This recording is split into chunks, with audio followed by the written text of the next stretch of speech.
welcome to the second of this round of Jewish mysticism and Jewish mystical texts, and looking at those texts to understand how some of these concepts might apply to our lives.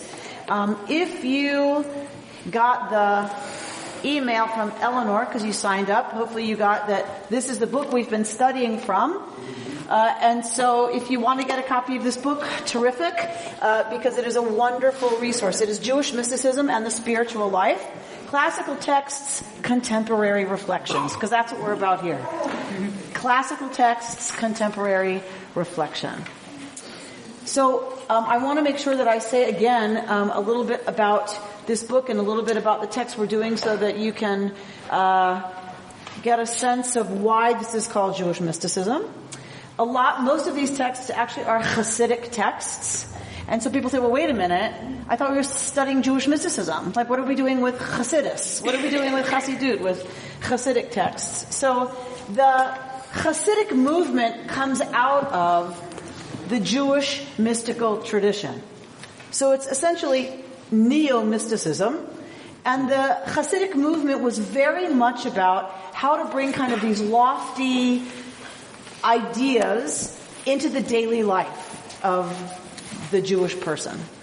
And that's what they were concerned with, Jewish people. So I'm not going to try to be politically corrective about them and who they were and how they were writing and for whom they were writing. This was about living a Jewish life. And this is about how do we take the teachings of Kabbalah, the teachings of Jewish mysticism, and really bring them through us into our daily lives. How does it help inform our daily lives? How does it help lift us up out of our daily lives, into contact with the divine, into contact with big, wonderful, spiritual other realms. And for them, here's what I love about it. Here's why I teach it. Here's why I am a firm peddler of this material, is because to do that, they did not think you needed to leave the material world. They did not think you needed to go somewhere else and contemplate your navel in silence and in isolation in order to reach those same places and in order to bring those same energies down and through. They wanted to do it through how we lived our daily lives and as part of Jewish community, not in isolation or not in separation from the physical aspects of life and the absolute belonging to community. Were there elite circles? Of course. Did they like to hang with each other instead of the regular folk? Of course. That's always been true, right, in any discipline. But Hasidic teaching, Hasidic life was really about the life of the daily. And this was in response to a lot of the more intellectual, lofty, isolated movements within Judaism. So, first of all, let's clarify some terms. Those of you who have learned with me before in this series from last year or even just from and I'm going to say week. I'm going to keep saying week and always translate in your head month. Okay? When I say week, you think month. So last week, if you were with me, we first started unpacking this whole idea, the whole business of what the heck is Kabbalah. What is it? Anybody want to translate for me what Kabbalah is? Good, Mark. Just throw stuff out. Doesn't matter. Giving. Okay, good. So, in giving there is receiving. Likabel in Hebrew. To receive. So there is a giving. Where does the giving come from? God. And there's a receiving. The receivers are us. We are receivers, right? That's what we do. We receive. So Kabbalah, that which is received. So often people think of Kabbalah as a book, a work, a teaching. It's not. It's a category of teaching. It's a category of approach, different approaches that all we would call are mostly in the mystical realm. What do we mean by mystical then? Right? So a lot of times people think, again, that's otherworldly. It's completely other than our regular daily lives. And it is universally acceptable in the same way to everybody. And that is not a Jewish understanding. So we spoke last time about, what does it mean for Madonna to study Kabbalah? I don't know. Does she find something within Kabbalah that moves her, that's universal? Of course. Probably, yes. That is not how Kabbalists or the Kabbalistic tradition would have understood what you do with Kabbalah. Kabbalah is meant to be lived within normative Jewish practice, a normative Jewish life, within Jewish community. It is not a universal system. Does it address the universal? Of course. You can't be talking about God or the divine or energy or creation without talking about the universal. But they weren't interested in just the universal. They were interested in how do we as Jews access the universal and help make it meaningful for us so that we can live lives connected to God and to godliness. And if we all do that, guess what's going to happen? The whole world is going to be repaired, right? And it's all going to look so much better than it does right now. And in that, I am a holy roller and a true believer.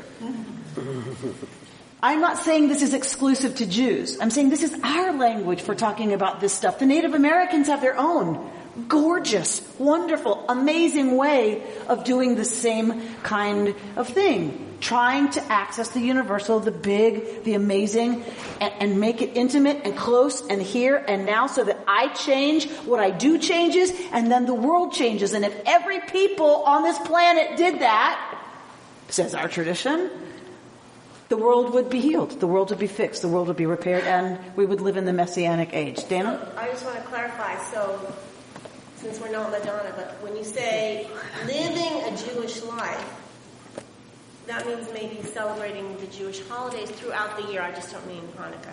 But is that, what do you mean by a Jewish life? So that's a good question. It's a fair question. I'm not sure what the answer is.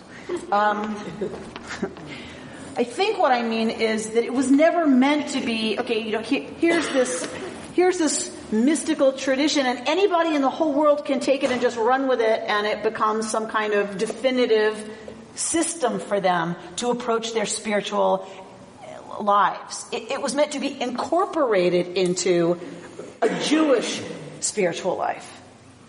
Does that make sense? How about just following the Ten Commandments to start with? That living a Jewish life is following the Ten Commandments. Love it. Perfect. Wonderful. But Kabbalah is really just a subset of oral Torah, all of which is both written and oral. So mysticism in general is a subset, Mark is saying, of oral Torah. And Torah is the written Torah and the oral tradition of interpretation and explication around it, for sure, because the canon was closed after a certain point. But is it different for me than Torah? Not so much. No, absolutely not. So my understanding is if we look at our existence, we can look at it from many perspectives. There's the Jewish perspectives, and there have been some books or teachings or rabbis or leaders that have given what their understanding of Jewish life is. So if you want to know what Jewish life is, I would say perhaps not read, but just like inform ourselves with this perspective of Judaism through the books, I guess. Is it? I mean, I understood Dana's question, and you'll correct me if I'm wrong. I understood Dana's question to mean I made this kind of blanket statement of, Kabbalah was never meant to be outside of normative Jewish life. And I heard Dana challenging me a little bit gently and wonderfully and lovingly on what does that mean, normative Jewish life? Because an Orthodox Jew is going to tell me, I'm not living a normative Jewish life. How can I study Kabbalah? So, so I appreciate the distinction, which is why I said my honest answer is I don't know. But what I do know is that it was never meant to be something out there disconnected from Judaism and a Jewish understanding and perspective for the better and the worse that might mean, if that makes any sense. All right. So yes, Reuben.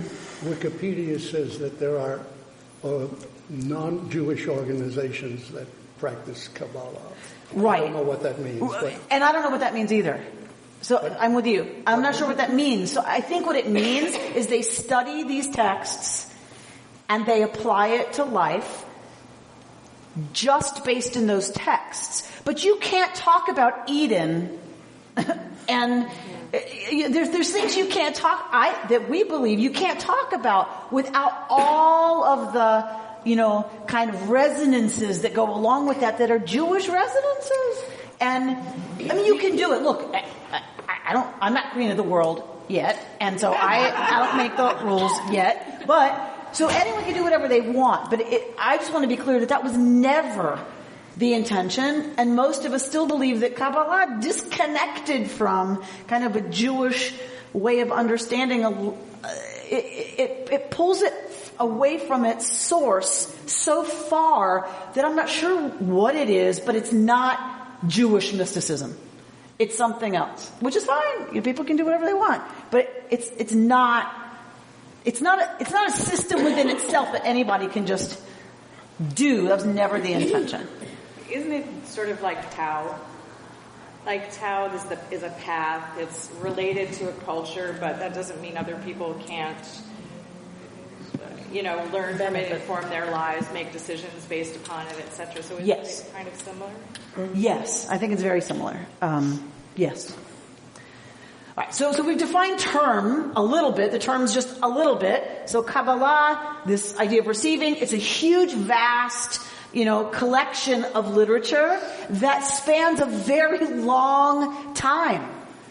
A very long time. When we hear about the chariot, Ezekiel's, it goes really far back into the early rabbinic period, this origin of Jewish mystical writings, and it evolves. The Kabbalah most of us are talking about is Lurianic Kabbalah. The Kabbalah of Rabbi Isaac Luria. That's what most of us know. That's what most of us mean when we say Kabbalah, and we don't even know about the other stuff. We don't know that we don't know, but we don't know about the other stuff. Anything we know tends to be about Lurianic Kabbalah. Okay. So as I said in the last class, we are not going to get caught up. It's a wonderful thing to do, to get caught up in, but we're not going to get caught up in the spherotic system and what exactly are the terms of Kabbalah and what do they mean. We are not going to that intellectual place of ideas. We are using how our tradition has brought those ideas and ideals into daily life, reflections on how is it meaningful for us. If you would like to take a college course in Kabbalah, bivakasha, I invite you to do that. It's fantastic, it's amazing, it's wonderful. It's not what we're doing.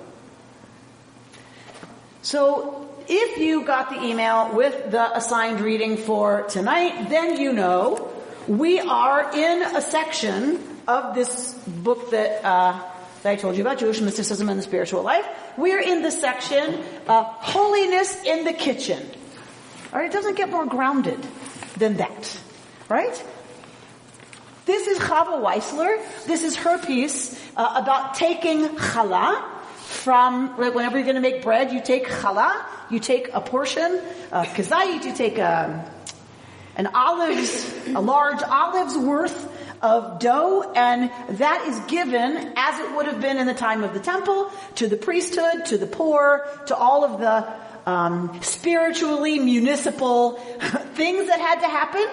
And you understood every time you went to make your standard loaf of bread, which was the, of course, staple of the diet in the ancient world into modern times, the staple was bread. And so every time you went to just do the very daily staple act of preparing to bake a loaf of bread, you took challah.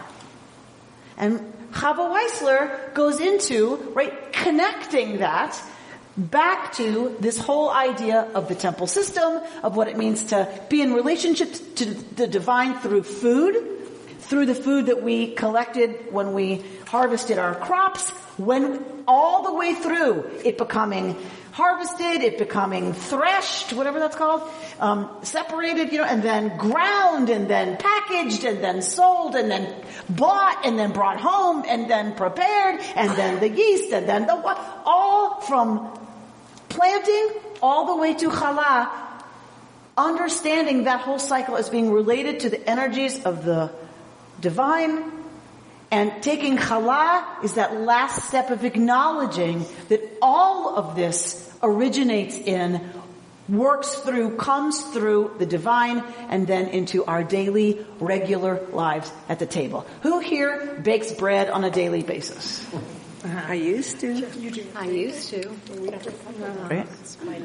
Most of us do not. I did it once. I don't even eat wheat gluten anymore. So I'm completely disconnected. But the point Chava Weissler is coming to talk about is once upon a time, that would have been most of a woman's daily life, was taking care of procuring, preparing, cooking, baking, grinding, whatever, and serving, cleaning up after, and doing it all again, the meals of the day. That would have been a lot of her daily life. And so for people who are still in some way connected to this idea of what it means to be in the kitchen, preparing to feed one's family, this idea of taking challah, we're like, taking it, throw it in the fire, and then the priests and who cares? The point of Kabbalah, all of this, is about saying, okay, maybe we don't care about taking challah. Maybe that's not something meaningful to us, evocative of the temple and of giving in that system. Okay. What is? What is meaningful to us? Because that's a question we don't even ask. I don't know about you, but rushed days and evenings, which is a lot of my at home in the kitchen time, I am certainly not in a spiritual place when I am preparing food. Right? It's all, and so for me, the important thing is not just, it doesn't still speak to us this way, but the fundamental idea that we need to stop and we need to be appreciative of, okay, A, the food, but B, the miraculous processes that go on around all of that food production.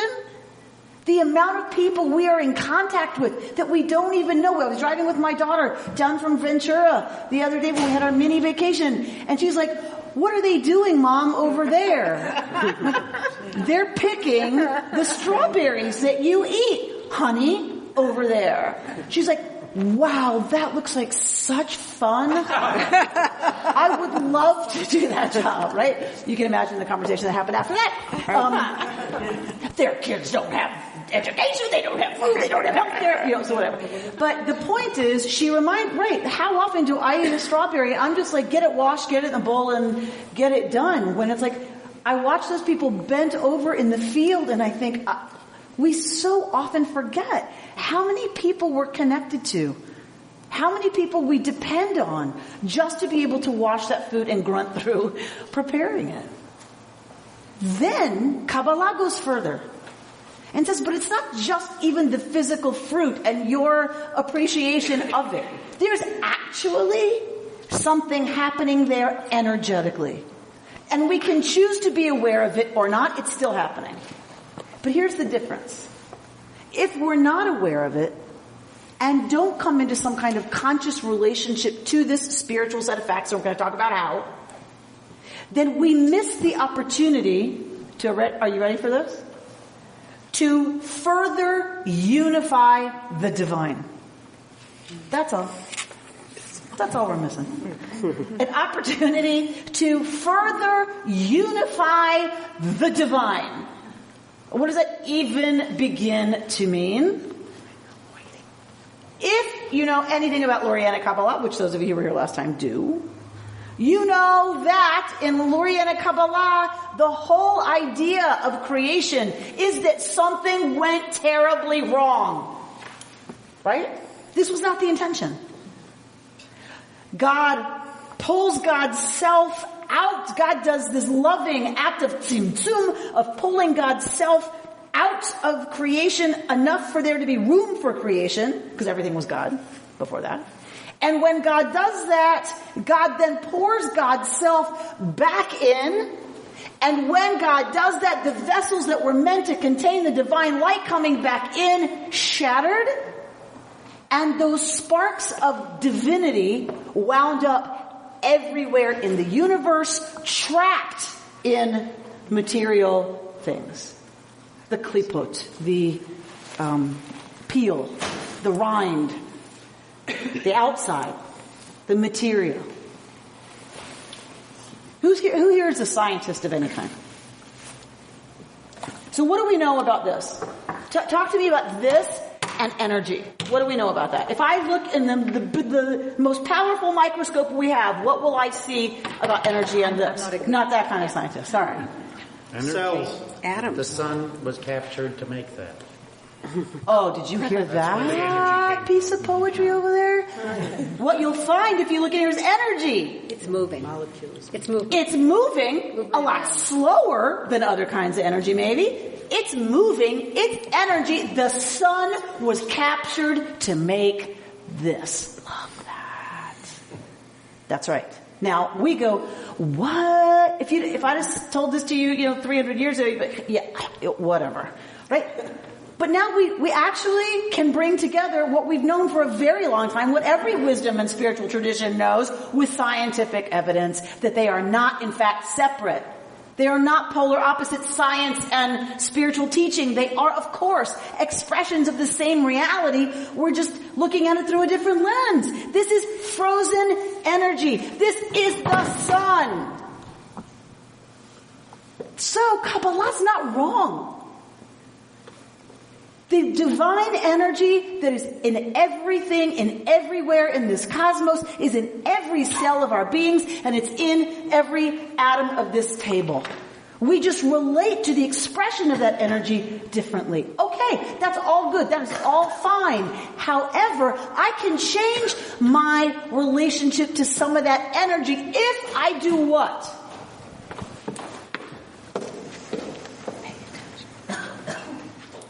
If I pray, if I have kavanah, if I have holy, sacred intention, which also involves, I believe, of course,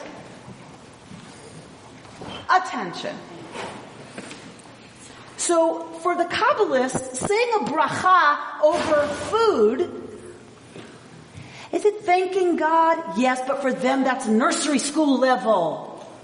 That you're thanking God. Yes, of course you're thanking God. How? Because would we ever think to eat without thanking God? God forbid. So of course you're thanking God, but that's child's play. What are you really doing when you stop before eating that strawberry and you say a bracha and you recite words of intention and grateful attention?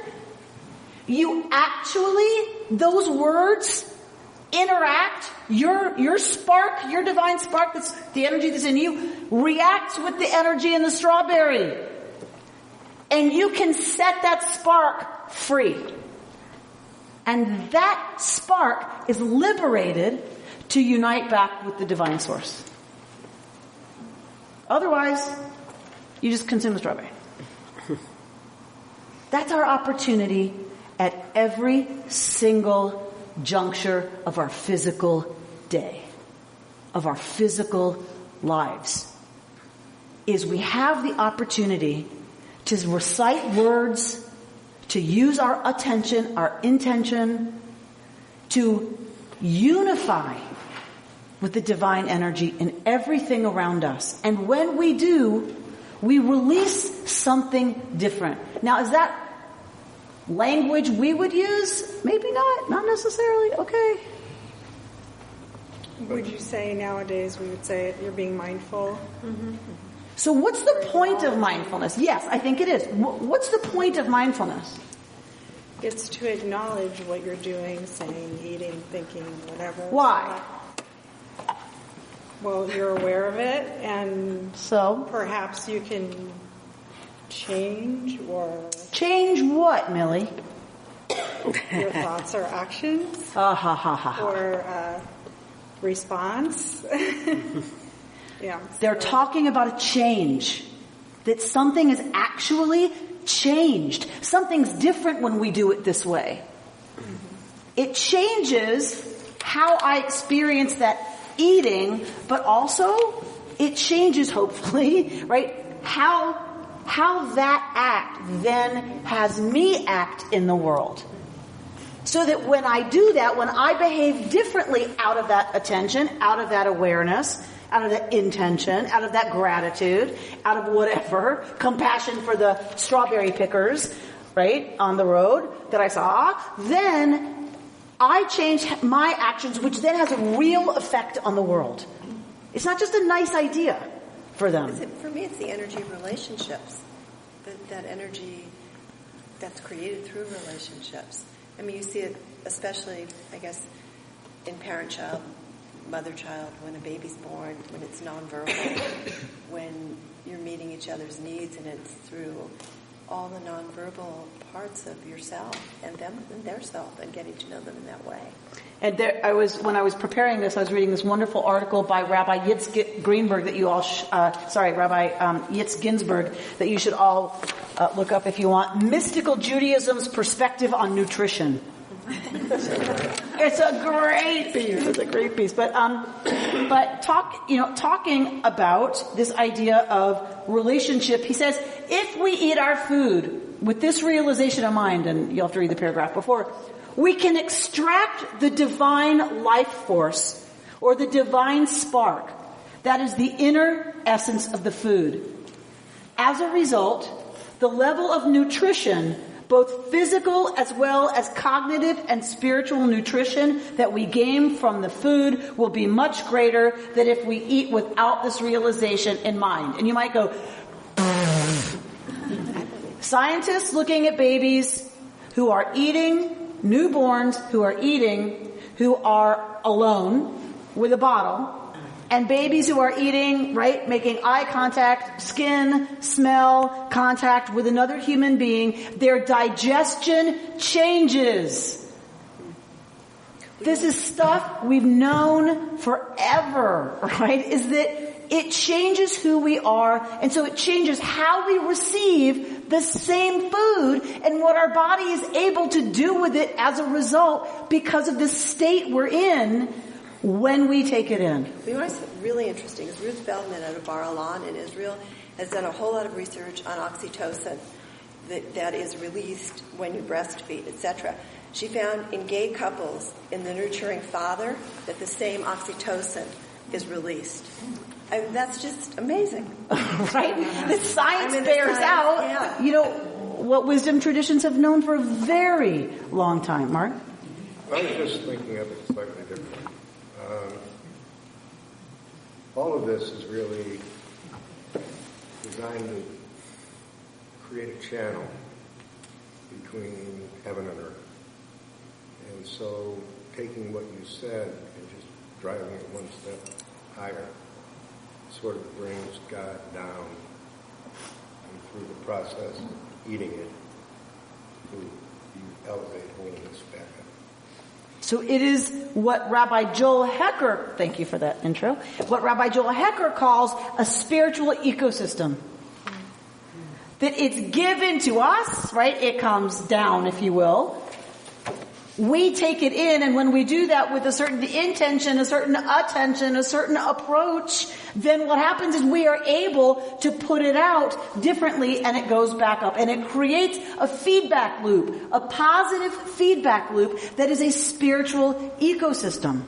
And when all we do is consume, when all we do is take, mindlessly, then purposelessly, we break the feedback. We don't give anything back that way, right? We're just taking. Blanche? My mind has the word entitlement screaming at me because this is the opposite. Right. Because what does entitlement mean? We deserve it. It's due us. It's due us. And why do I deserve it? I can pay for it. I can pay for it. I made it. I own it. I, it, in the language of Buber, right? It is a thing, it is a possession, it is to be owned and controlled. And a Jewish approach always said, this is why it's linked back to Judaism, I'm telling you. Entitlement, who does it all belong to, according to a Jewish approach? God. We don't own any of it. We rent it. You're allowed to rent it. That's a good thing. You should. You're supposed to. But you're supposed to make sure everybody can pay the rent. Their place may not be as big or as glorious as yours, but everyone should be able to eat. It doesn't belong to us. The land doesn't belong to us. We are not entitled to anything. Or, said differently, everyone is entitled to eat. Halavai, it should only be, right? So, everyone's entitled to eat because it belongs to God, and we know from our tradition that God wants everyone to eat. So, it's not some lofty ideal that's out there somewhere else.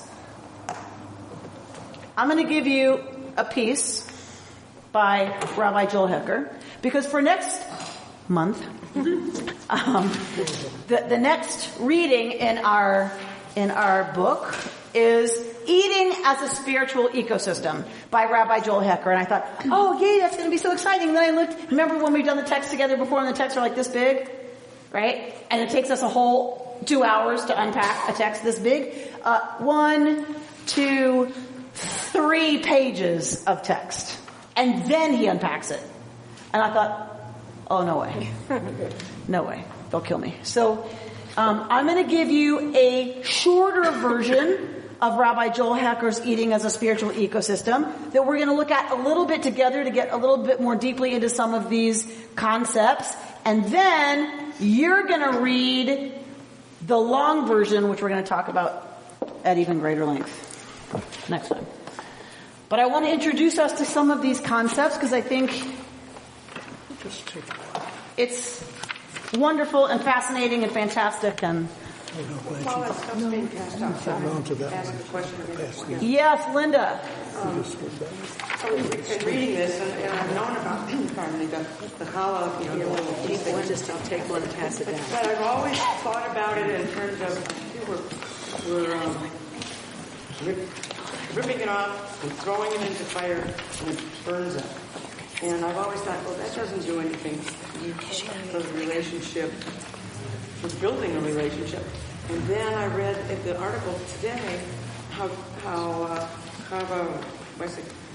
whatever her name is, Chava Weissler would take that piece of challah and throw it in the yard for the squirrels and the birds. And to me, that just makes so much more sense. Yeah. Right. And that was going to be my closing piece tonight is, you've whet their appetite, is exactly that. Like, because that's for me the point of even being here, is what is it that we can do, right, in our daily lives that starts to get at the ideas evolving, kind of affecting some of exactly what this is about. And I think hers is a beautiful, beautiful solution. I just think it's beautiful. Dana, are you trying to say something? I just wanted to ask a question that I didn't want answered now, but like for you to... You wanted to ask the question that you don't want answered? Right now. Are you Jewish, for real? No, I was just thinking about keeping kosher and all the thought that has keeping kosher and how it's, you put so much thought into keeping kosher. Your thought is in the behavior constantly. It's what you do. Doesn't feel very spiritual sometimes because you're busy keeping kosher. Is this right? And this right? And this down. Right. So you bring up, and we can't talk about the spirituality in the kitchen without, if we're talking about it Jewishly, without talking about kashrut, right? So while I appreciate absolutely that traditional expressions of kashrut are not necessarily spiritually terribly informative for a lot of us. What I think remains really, really important about kashrut that we progressive Jews are not being very good about, any Jews, anybody in the world is not, in the West, is not being very good about, is boundaries around eating. Do I care if it's a scavenger? No. That's not what's spiritually informative or meaningful to me. Other than that my people have been expressing Jewish identity around not eating certain things for thousands of years. That's Kaplan. And I'm a firm Reconstructionist in that I think that is absolutely spiritually viable as a reason not to eat certain things. Right? So I don't eat pork. I don't eat shellfish. That's just one way for me to express my boundaries around eating that are simply because this is how Jews have done it for thousands of years. It is my expression of belonging to the Jewish people, and it does not necessarily spiritually inform me in any other way. What I'm concerned about as a Westerner in 2014 America, abundance land, is that we have no boundaries around consumption in general, and food is one, because we have to do it every day, several times a day. It's one of the places we transgress the most often. And I violate my own spiritual principles all the time around this. So for me, what I'd like to see us take seriously is the idea as a progressive Jewish community around, so what are the spiritual values around setting limits and boundaries around what we eat? What are meaningful to us? I don't eat veal. I don't eat goose pate anymore. Right? Because for me, there's just some limits on what I should be allowed to do to another creature because it tastes good. Now, does that make killing a cow any better? Don't answer that, Elisa. Does that make killing a cow any better? Okay, clearly in my spiritual hierarchy of values, it's worse to do to baby calves what they do to them and to geese what they do to them than it is what we do to a cow. Okay. I'm not saying that should be true for anybody else, but I really would like us to start having some conversations. Right? So I totally appreciate the point about kashrut. And I really worry that we've just kind of eradicated the whole idea of a discussion about parameters around what should we be eating and not eating out of spiritual values. Health values may be related to spiritual values, but not always.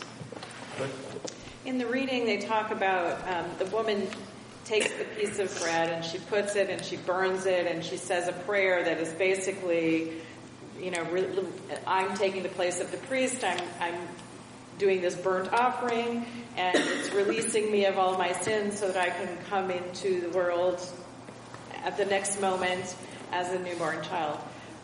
What we haven't really talked about that part of it at all, and that's a pretty kind of ancient idea.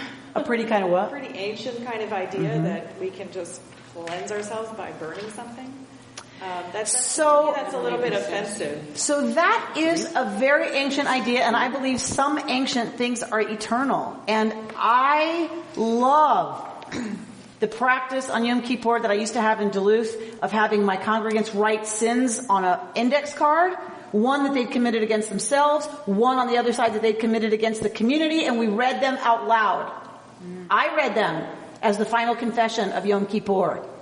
And then we put them in a big thing, and believe me, there was not a dry eye in the house contemplating suicide. But really serious, I swear it relates. And then we put them all in a big pot at the end. And, Yom Kippur concludes with Havdalah. It doesn't need to be Saturday night. It concludes with Havdalah. And we took the Havdalah candle and we lit those on fire. And I can tell you for a fact, most of us felt different once they were burned. Why? Do you think your sins go away just because you burnt a piece of I think there's something very powerful about the intention of saying, with this act, I release the Samsonite luggage that I'm dragging behind me. Now, of course, our teshuvah practice means you have to make reparations first. right? You have to. But that's not happening with the bread. That's can I say what's upsetting something? to me. But I think the symbolism of I perform this act of somehow physically doing something that helps me release. I think it's helpful for us. We can talk through how, and when and where. It's evocative of the way our people have done it for a really long time, which is why I think women have been, in traditional Jewish society, have been connected to it. They're still praying for the third temple. So for them, it's not an ancient idea that's lost its meaning. They still want sacrifice back. I don't. But I can appreciate that for some people, they still relate to an idea of there's a ritual thing to do that actually affects change. Right? It's not what I am reaching for, but it is meaningful for some people. But in paying attention to the act of doing it, I mean, I have to agree because that's never made a whole lot of sense. But in thinking about what you're saying, the actual act of writing it down, that's like saying it out loud, which most people don't do, and releasing it, as you said, can have an effect on how you might pay attention going forward. I totally agree with that, but the thing is, when you take the bread and you put it and you burn it, you're not attaching to it any, I baked like it, Amy. I have done that my whole life. That's how my mother raised me. She said, when you make the challah, you put a little piece in for God. Mm-hmm. And that's still for God. And it's still meaningful. Okay, so for some people, it remains really meaningful. Tonight is the first night that I actually knew it was in the Torah. She always said, well, it's in the Torah. I didn't think it actually was, because she also told me that wearing shoes that hurt on the high holidays was in the Torah. I can't believe everything is here. Especially from your mother. But when I saw that, I thought, oh my God, it's in the Torah. Well, I do bake bread. So thank you. I would say 5 days a week, if not every day. I bake today. I bake every day almost. So I always tear a piece off. And because I'm too nervous to burn it, because I don't want the smoke alarms and the sprinklers to go Another off. very Jewish trait. Right. Anxiety level. Exactly. So, That's adorable. But I give it up to God. It's a connection. It isn't that I'm saying, okay, this is going to lose my sins or this, that, but it is a prayer every time. And it's just the act of doing it. And actually New Year's Eve at midnight, I wrote down 5 things that I wanted character defects that I wanted to leave behind, and I burned them up. That I did burn. Just a little piece. Right. And but it's the giving it to God. It's the connection, and it's the symbolism every day that it's being mindful. It is a connection. It's the opportunity. That part of it I totally get. Yeah. Like giving it as an offering.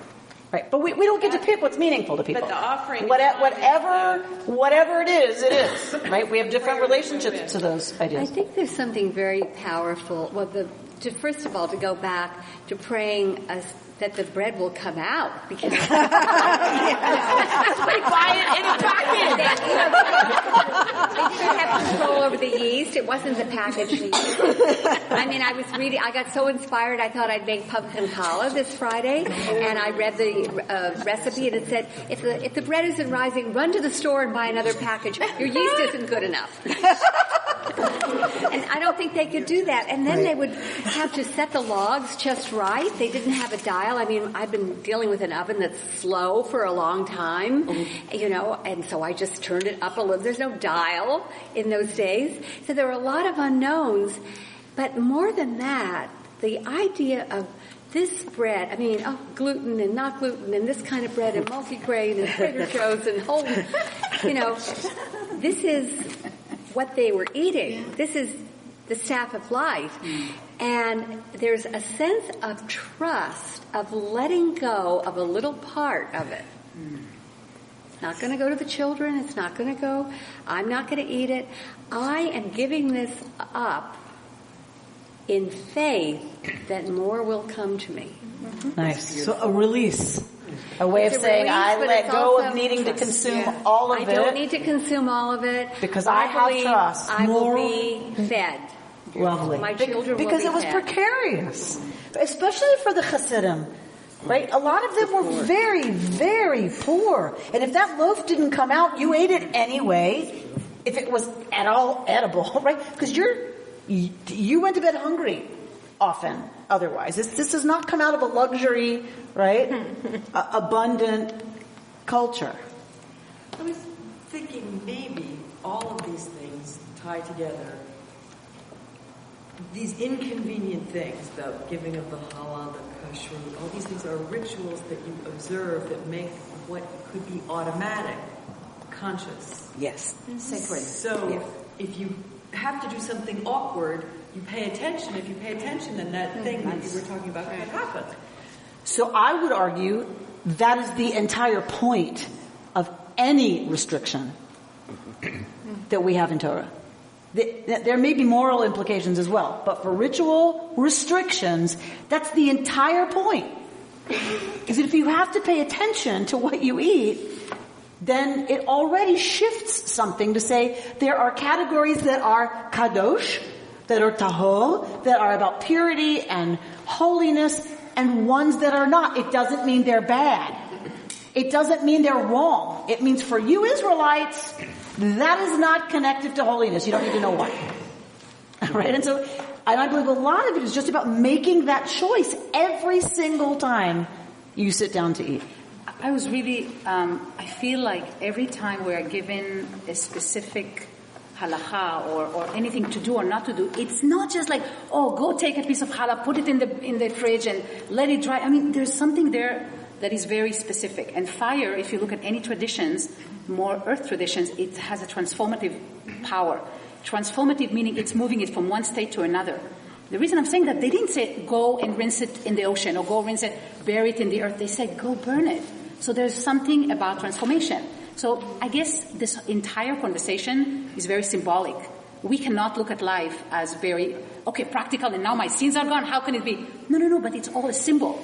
And the symbol trickles to different action, to different, like you said, different acts of keeping kashrut or not, or treating your friends in a different way. Through those actions, we actually can embody a more sacred and a more conscious way of living. So sunshine and energy come to us on this plane as table or as oops or a strawberry. How did you know I was going to say strawberry? Or as strawberry, and then we eat it, and then what did you just talk about? Fire? Huh. What's that? Home. Warmth. Fire. Aish. Warmth. Warmth. Fire. Chum. Right? So when we eat that strawberry, energy is released. How do we know that? How do we know what's going on in that strawberry? Is that when it's released into energy, right, that's called a calorie. We even talk about, what are calories? Calories, how much chum does it take to raise a blah, blah, blah of water, a blah, blah, blah. Like, I don't know, I'm not a scientist, but a calorie is a measurement of how much chum, how much warmth, fire does it take to raise the temperature of water. And related, says the Jewish mystical tradition, according to Harav Yitzchak Ginsberg, chum is related to Chaim, life. That process that you just talked about is life.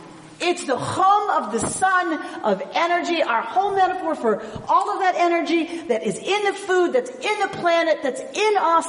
And then when it works through us, right, it's expressed as chum, as energy, and that is life.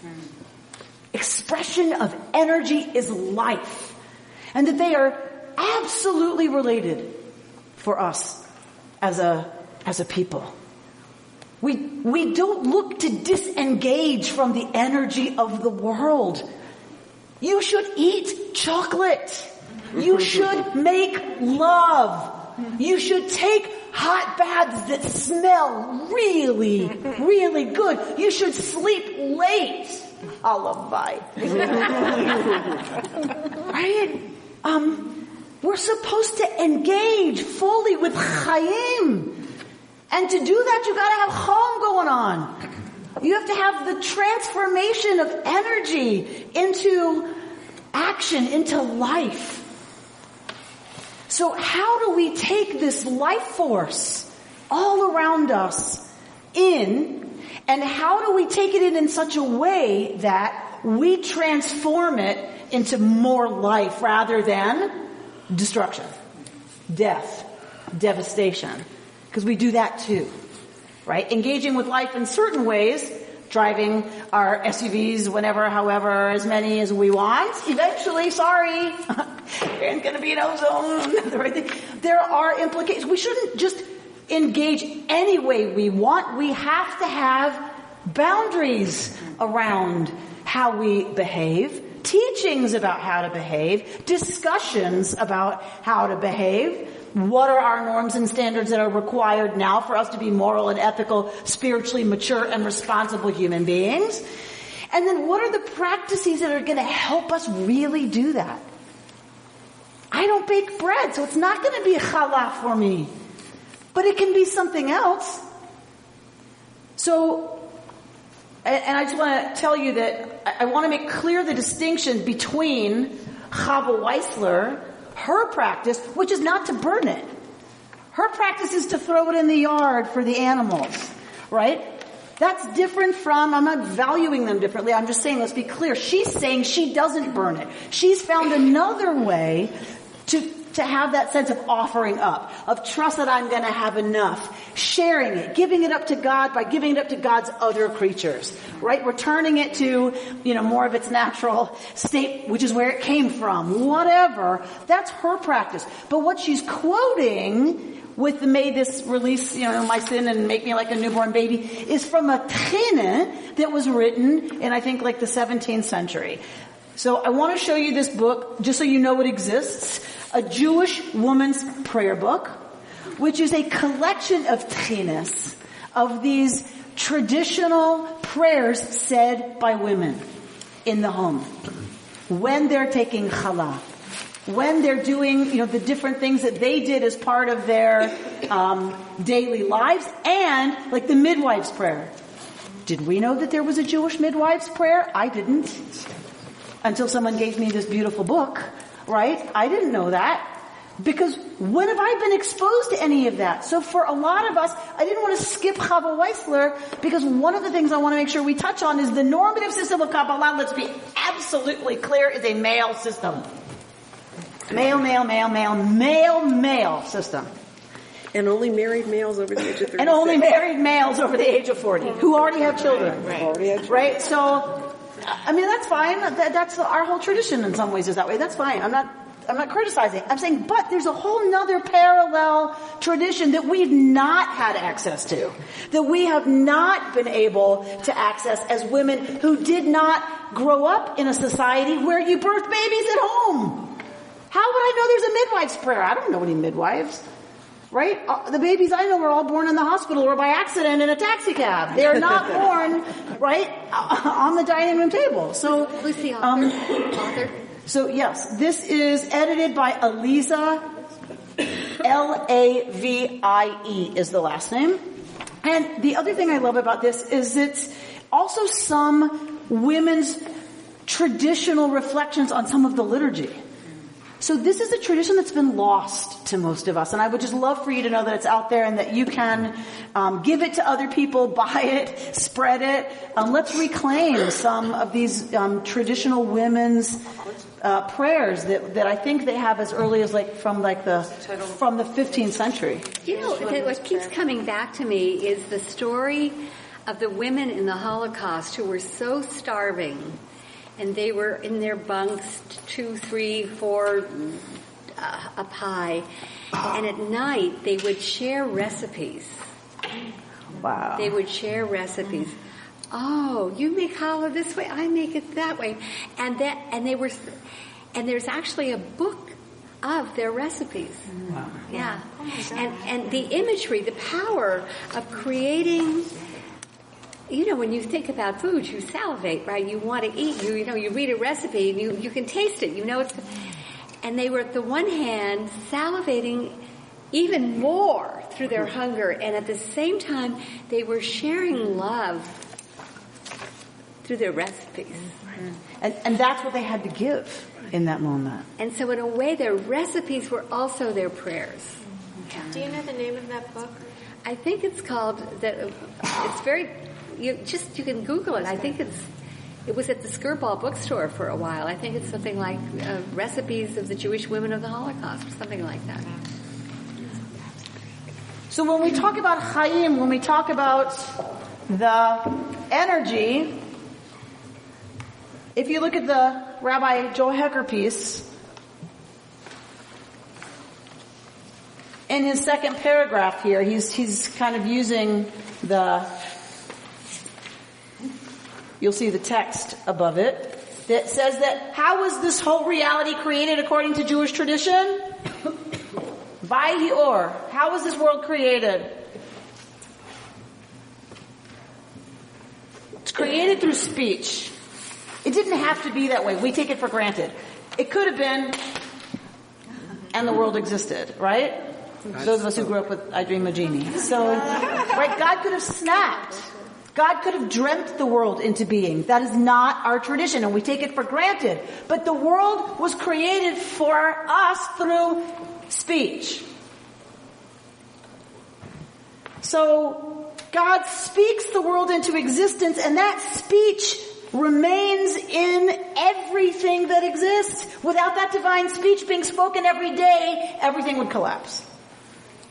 So when we speak words of prayer, when we speak a bracha, when we speak and hear words of Torah, when we share our Torah with each other, we are connecting with that divine speech that's in everything. And there's a reaction. A good one, don't worry. A good reaction that won't happen otherwise. So that's part of what he's addressing. But he says, if not, go to the second paragraph on page 1 of 4. If not for the chiyut, the life force within an object, it would not exist. Without energy to be slowly moving, there's no table. Right? Right. Drop down to the third paragraph. He's talking about food. This spark, this chiyut, this life energy spark is the taste, sweet to the palate within the food. And this is not Rabbi Joel Hecker, by the way. This is Menachem Nachum of Chernobyl, the Me'or Einayim. So this is a Hasidic text. When you taste and see that something is good, that is Yud He Vav He. That is God. For God is the holy spark within that item, garbed in it. After a person has eaten a certain food, the chiyut remains within while the waste is cast out. Without any chiyut, which is useless and foul. This is the spiritual ecosystem. We take in, and the chiyut, when we take in appropriately, right, and actually I would think he would say in general, the chiyut comes into us, it stays in us, and the klipa, the waste that has no chiyut in it is expunged. It sounds scientific. This is the entire essence of our worship. This is where, right, we jump from the scientific physical explanation and awareness of things to what I love about our tradition is now we're going to see them. They're not different things, right? This is the entire essence of our worship. To bring all of the holy sparks from the shells where they reside in fragmented form back to the domain of holiness, attaining holy ascent from their fragmented state. Right? Everything we do, every way we engage with the world has the possibility to be this. Go to your next page. There's a paragraph that starts Menachem Nachum Tversky. Yes? A student of the Magid. The third sentence of that paragraph, the passage above teaches about the practice of avodah begashmiut. Worship through materiality. Avodah begashmiut is the Hasidic term referring to the mystical act of raising sparks contained within the physical world and restoring them to their source within the realm of divinity. Avodah begashmiut, service, worship. They're the same word in Hebrew. Service and worship, right? Avodah begashmiut. What's gashmiut? Is what's really here, what's literally here. Because there's potential and actual. Gashmiism is what's actual. And so it's not some idea or some ideal. Avodah begashmiut is service through eating. Jews. Service to God through eating. Service to God through speech to each other. Service to God through feeding your dog. Service to God through wiping a child's nose. That all of that is releasing the sparks and raising them back to the spiritual union that holds this cosmos together and that ensures the continued divine flow of Shefa, the abundant divine energy. It keeps it moving in this ecosystem that is dependent on us. They're stuck there otherwise. This is why another reason I love this tradition, this mystical tradition being rooted in a Jewish tradition, is that it says we're necessary. I don't know about y'all, but a lot of times these days I feel like a pariah. The planet may not survive the evolution of human beings. I truly believe that. I truly believe we have evolved to a point where this physical earth probably won't survive us, having been here. This is a really important corrective for me. Amy, God forbid you should think that you don't have a job here. The spiritual ecosystem, the survival of the spiritual and material world residing together in any kind of harmony depends on human beings. Because we're the only ones with intention. We're the only ones that can save certain species. But we also have the capacity to utterly annihilate them. This, for me, is critical because it says we have not only choice, not only obligation, but a critical role to play in the spiritual ecosystem that is not separate from the material world. What if we really, really got that? What if we really took that seriously? And I know most people think it's irrelevant. I get it. Right? I'm a dinosaur in some ways. I get it. But what else is going to do it? I'm really worried that we don't take this seriously, even if we make the choice to believe something we don't believe. Right? All this energy nonsense, forget it, what's the rabbi talking about? She uses all that crazy language. It's so pretend, it's so crazy. Okay, but what if we choose to believe that we can make this kind of an impact and this kind of a difference for the good?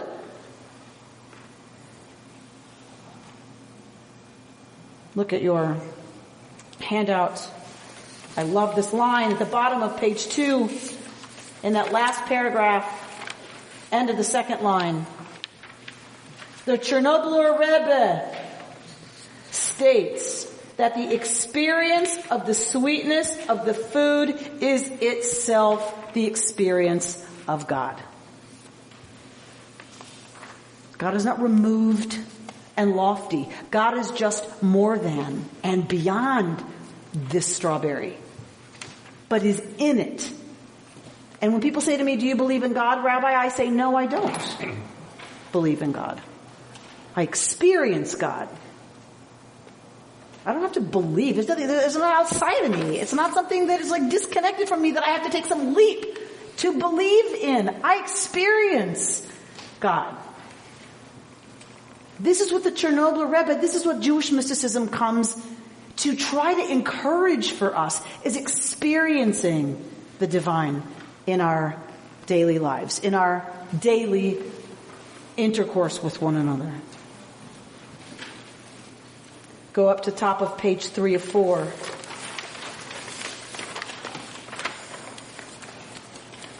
According to this perspective, eating creates a unification within the body for animals and humans, in which the chiyut, the life force or holy sparks contained within the food, bond with the chiyut already residing within the diner's body. The spark of holiness that originated within the food boosts one's energy, providing continued sustenance, while the waste that is generated, lacking the holy life force, is cast out. How many of us to hear about doing cleanses? Right? So, for the Chernobyl Rebbe, that is not a physical experience.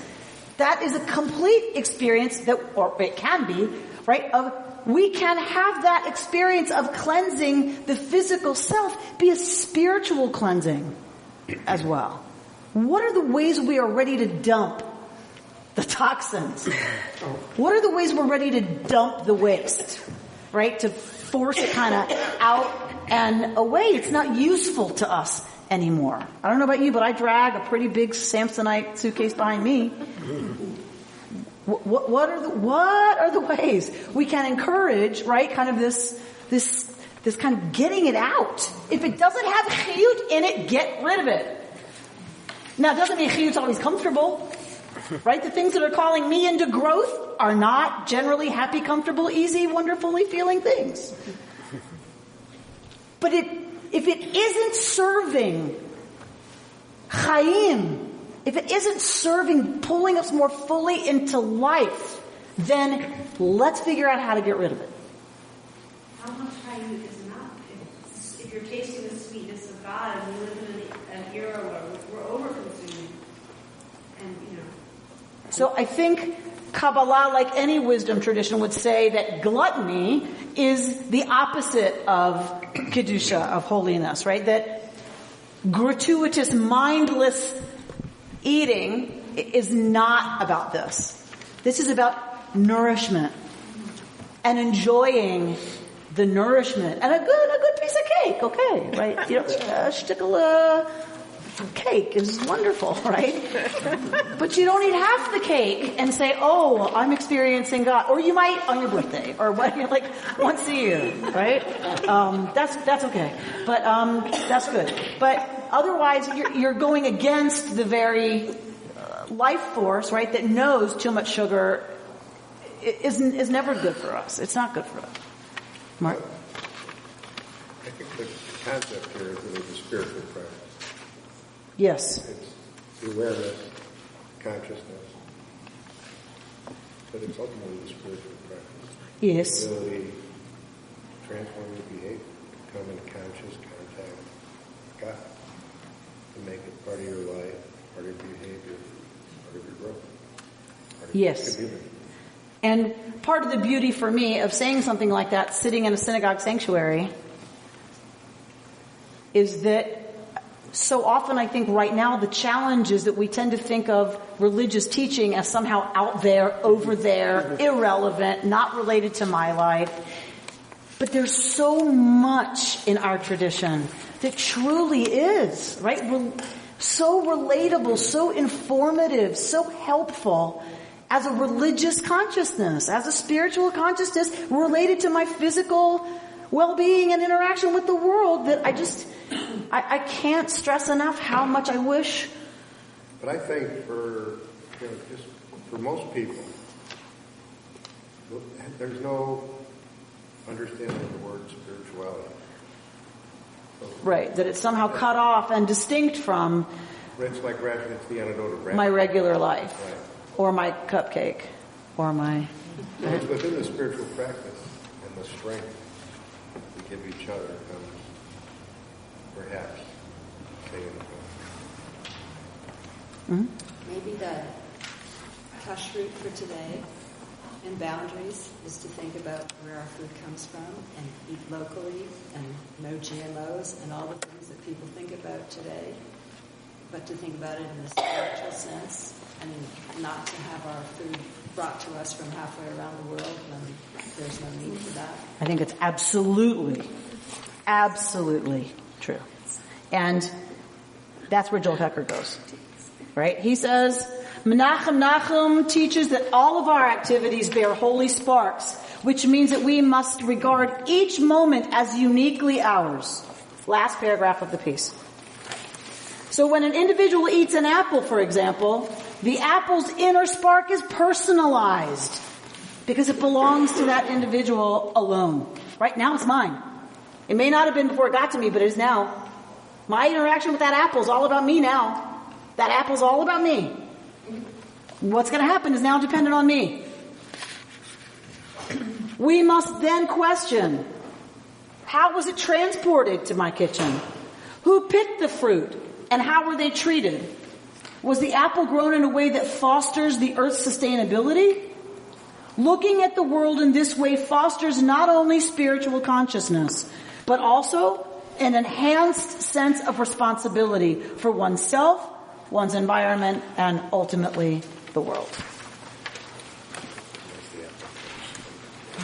There's nothing less than this at stake for the Kabbalists, for us. I'm wondering if the board could set up a fund for books that we've been talking about to be placed in the library in the reference section so that we can get up to date. So which kind of books are you talking about, Blanche, needing to put in our reference section here for access? Tell me. Yes. Which kind? I'm talking about the books we mentioned tonight. Tonight, like books like the ones like the... Yes, and the ones you got as a gift. Mm-hmm. And I don't think there's anything like that in the library. Right, and we just don't even have the consciousness that there is such material, right, in Jewish tradition to access. Yes. So I want to go back, as I said to Linda, to close with this idea from Chava Weissler. And the last page of her piece, page 76 of your book,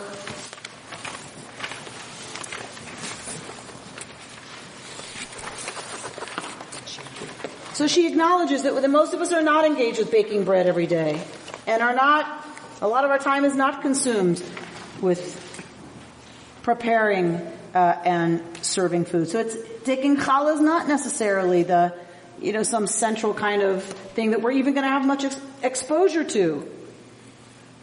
But she says, can we still feel the miracle of the creation of sustenance in the daily rush to get dinner on the table or the weekly struggle to make Shabbos?